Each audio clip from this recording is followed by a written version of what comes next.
Okay, Edna, remember, if you can teach one kid one thing, then today will be a success. Now, class. Class, please pay attention. Cell phones in schools. Everywhere you look, students are carrying these mobile electronic devices. If they don't have one, they want one. They use them to communicate with friends and parents. Texting is a way of life for this generation. And through this medium, they are communicating with purpose, like never before.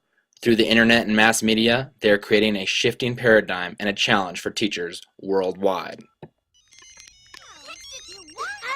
You're children! Why do you all need cell phones? Safety. Emergency. Safety. Educational. Could you at least set them to vibrate?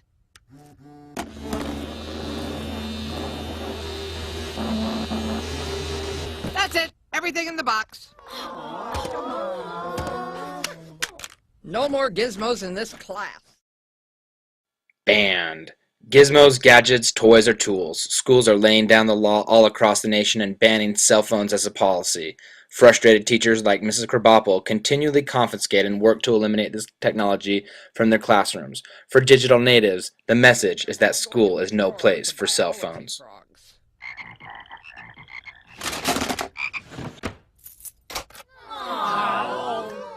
Okay, we'll call your bluff. Teach us, using only the knowledge in your own head. Hey, For real-life teachers, the challenges facing the 21st century learner are no laughing matter. Students are more disengaged and non-receptive to the traditional classroom setting. No longer is it just about pen and paper. They demand to be plugged in and to work in an engaging, collaborative manner. Students want access to information, technology, and of course, their cell phones. With an estimated 15.5 million teenagers between the ages of 13 and 17 already with their own cell phones, banning their use in school is a lot like an idea they had in another generation, banning bubble gum. Nice idea, never really worked. I think it may be a losing battle. Eugene Sanders runs the Cleveland, Ohio city school system where cell phones are banned. Mr. Sanders, good morning. Good morning. You don't intend to lose this battle. In fact, you don't even allow cell phones into school buildings. No cell phones in the buildings. That's it. And that's not going to change in Cleveland? The Saranac Lake Central School Board agrees. It imposed a district-wide ban on cell phone usage by students during school hours. Principal Bruce Van Wielden says Saranac Lake High School already had a policy in place, but thinks a district policy is better. During school hours, cell phones cannot be used during lunch hour, between classes, or on school buses unless permission is given by a supervisor. Students are allowed to bring their phones to school. They just need to be turned off and put away. We'd like to see them secured, like in their lockers, out of sight, in the backpacks and things like that.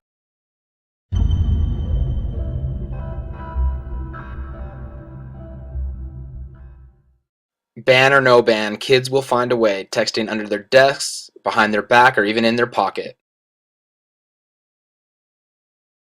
Could be their teacher who's texting them. A lot of school systems ban cell phones for very good reason in classrooms, but some are starting to work them into the curriculum. Orlando Salinas is live in Miami. Orly, most of the time we hear about public schools having a zero tolerance policy, and most parents want them to have a zero tolerance policy. Called Wiregrass High School. Now, this school is only about 3 years old, and I can tell you this school is not afraid of technology. Now, what happens here is the students at this school, they're allowed to bring their cell phones. They have to register their cell phones at the school, and the teacher in each classroom has a phone list. For example, the teacher in some cases will send out a text to the phones of the students in her classroom. They have to answer by text. In this case, while we were there, text, pictures. The bottom line is you have to have an answer. You go ahead and text that answer in, you push send, and the teacher gets that answer back.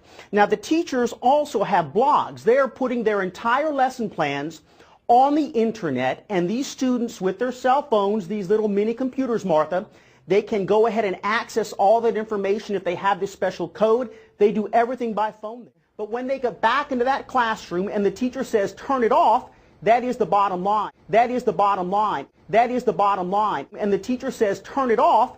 That is the bottom line. If they're caught doing something with those phones that they're not supposed to, and the principal told me it has been minuscule, the number of students who have been caught doing something they shouldn't be, If they do get caught, there's a warning. If it happens a second time, they'll take the phone away. Look, this school uses a lot of its own good common sense. God gave them brains. They're using them. They're not afraid of this technology at all, Martha.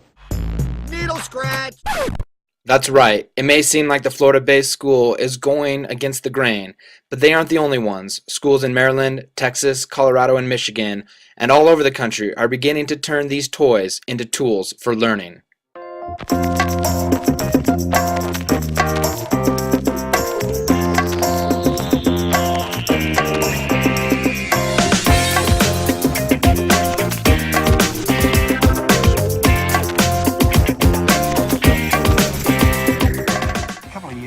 I actually gave my students traditional flashcards on paper, and as they were leaving the lecture theatre they started putting them in the rubbish tin, and I queried why, and they said, well, this is great, but it's not cool to use these at the bus stop. People think I'm a student, people think I'm a nerd. So I thought, well, why not deliver it on their cell phone? And they took that idea instantly. It was really popular.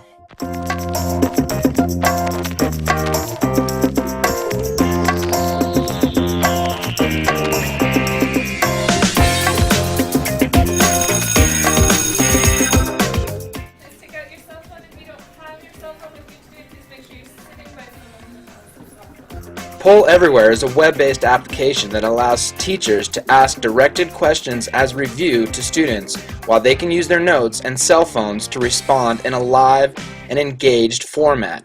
Every student must take a stab at a question, and therefore, learning is activated. Oh, man, we are divided on this one.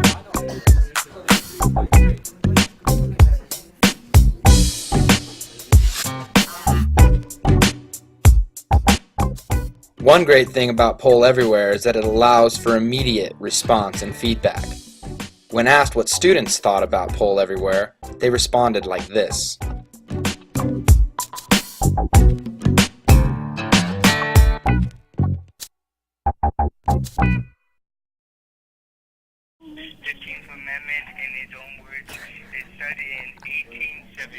Feel that I can actually listen to myself and hear it, and plus it involves no writing or no paper, so it saves a couple of trees. And so you usually would write stuff down, or do you have somebody else write stuff for you? It would be Miss P that would be writing for me, because my handwriting is terrible.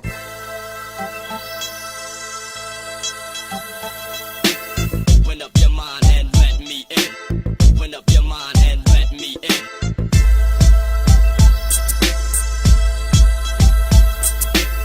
Open up your mind and let me in. Open up your mind and let me in.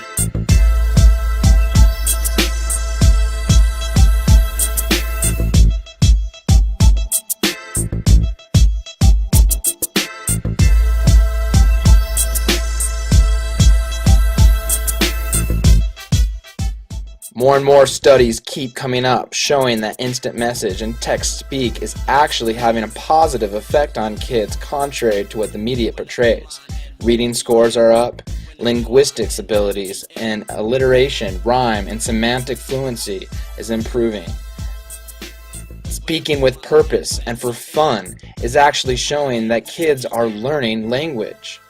And it's also having an effect not only in reading, but in math as well. Education Secretary Arne Duncan agrees, and already Moodle is being used to load learning management systems for even wider mobile learning. Cal Berkeley is developing a microscope that can be put on the end of a camera phone, allowing scientists and doctors even more freedom. So let's open up the doors to learning and bring cell phones in.